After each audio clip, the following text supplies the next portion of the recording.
Welcome friends, आप सभी का फिर से एक बार स्वागत है हमारे चैनल पे। और आज हम बात करने वाले हैं Z5 पे रिलीज हुई फिल्म यानी कि डायल 100 के बारे में, जिसमें लीड रोल में आपको नजर आएंगे मनोज वाजपेयी, साक्षी तन्वर और नीना गुप्ता।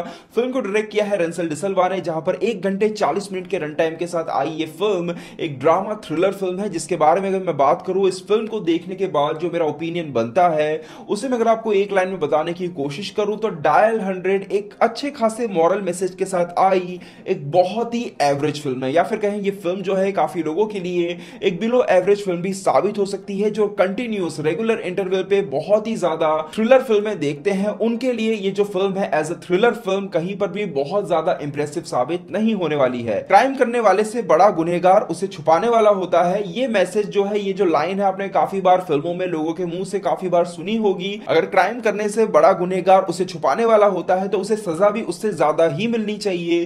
तो इसी कुछ मॉरल मैसेज के साथ, इसी कुछ सीख के साथ आई इस फिल्म के बारे में अगर मैं बात करूं तो इसका जो एकमात्र पॉजिटिव पॉइंट है जो मुझे पर्सनली अच्छा लगा, या फिर कहें सिर्फ मुझे यही एक चीज अच्छी लगी, तो वो यही थी कि इसमें जो मैसेज है, जो सीख देने की कोशिश की गई है, उसे कह सकते हैं कि काफी कन्विंसिंग वे में एक ठीक ठाक राइटिंग के साथ क्लाइमैक्स तक आते आते प्रेजेंट कर दिया जाता है। और कह सकते हैं कि क्लाइमैक्स जो था काफी हद तक अपने मैसेज को अच्छी तरीके से डिलीवर करने में कामयाब रहता है। पर सिर्फ एक मैसेज को लेकर 1 घंटे 40 मिनट फिल्म को बचाया नहीं जा सकता है, क्योंकि बात करें इस फिल्म के नेगेटिव्स के बारे में तो इस फिल्म का जो सबसे बड़ा नेगेटिव पॉइंट या फिर ड्रॉबैक साबित होता है वो है इसका बहुत ही ज्यादा प्रेडिक्टेबल स्क्रीन प्ले। जिसे और ज्यादा प्रेडिक्टेबल बनाता है इसका ट्रेलर। जिसने इस फिल्म का ट्रेलर नहीं देखा है उसके लिए कह सकते हैं कि फिल्म की कुछ चीजें कुछ पॉइंट्स पर उनके लिए काम कर सकती है। अदरवाइज मेरे लिए तो मैं कहूंगा कि फिल्म के ट्रेलर में काफी कुछ ऐसी चीजें थी जो दिखा दी गई थी, और जिन लोगों ने ट्रेलर देखा है, ठीक से देखा है ट्रेलर को, उनके लिए केवल क्लाइमैक्स ही देखने लायक है। इस फिल्म का एक और जो सबसे बड़ा नेगेटिव पॉइंट था जो मुझे बिल्कुल पसंद नहीं आया वो थे इसके डायलॉग्स।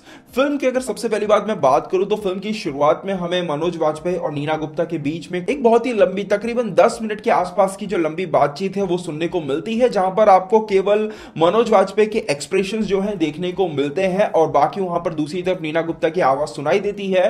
तो 10 से 12 मिनट तक लगातार आपको बस यही देखने को मिलता है, जहां पर मैं कहना चाहूंगा कि आइडिया जो था बहुत अच्छा था। वहां पर अगर मनोज वाजपेयी के एक्सप्रेशंस के द्वारा, एक अच्छी डायलॉग्स के द्वारा अगर चाहते तो अच्छा खासा टेंशन, थोड़ा बहुत सस्पेंस जो है क्रिएट किया जा सकता था। पर कहना चाहूंगा डायलॉग्स इतने मतलब एवरेज लिखे गए हैं कि कहीं पर भी वो चीज जो है इंपैक्ट क्रिएट नहीं कर पाती है। इसके अलावा अगर आप पूरी फिल्म में ध्यान दोगे तो फिल्म में जितने भी बड़े बड़े सीन्स, मेजर सीन्स आते हैं, वहां पर अगर आप कैरेक्टर्स की अगर मैं बात करूं तो नीना गुप्ता के बारे में अगर हम बात करें तो नीना गुप्ता एक सीन में बोलती है अगर तुम मेरे जगह होते तो तुम क्या करते। दूसरे सीन में मनोज वाजपेयी बोलते हैं कि अगर तुम मेरे जगह होते तो तुम क्या करते। और साक्षी तन्वर भी इन्हीं चीजों को घुमा फिरा कर बोलने की कोशिश करती है। मतलब जब मैं इन डायलॉग्स को सुन रहा था तो मुझे ऐसा लग रहा था कि एक ही चीज को मैं बार बार सुन रहा हूं, और सच बता रहा हूं वो सही में बहुत ज्यादा इरिटेट कर रहा था। सिर्फ 1 घंटे 40 मिनट की लेंथ होने के बावजूद भी ये फिल्म जो है काफी पोर्शंस में बहुत ज्यादा स्लो नजर आती है।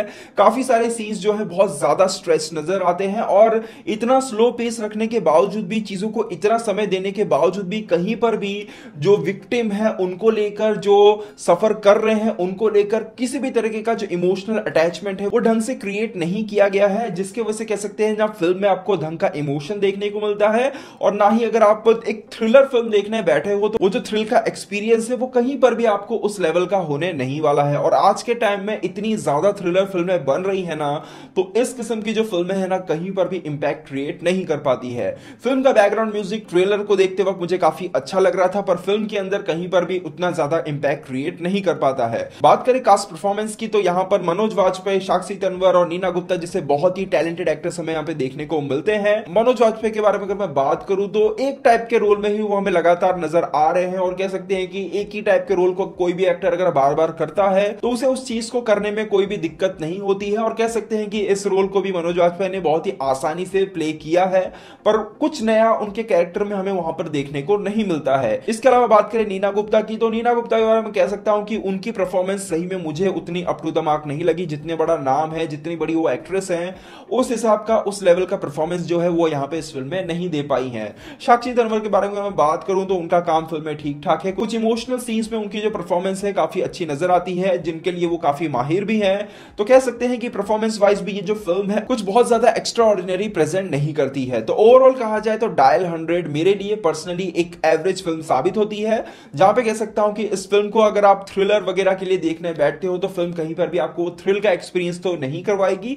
हाँ, कह सकते हैं कि फिल्म का जो मॉरल मैसेज है वो कुछ लोगों को पसंद आ सकता है। तो ये था मेरा ओपिनियन इस फिल्म को लेकर। अगर आपने ये फिल्म देख ली है तो आपको ये फिल्म कैसी लगी मुझे कमेंट सेक्शन में जरूर बताइएगा। तो दोस्तों बस यहीं तक था आज का वीडियो। उम्मीद करते हैं वीडियो आपको पसंद आया होगा।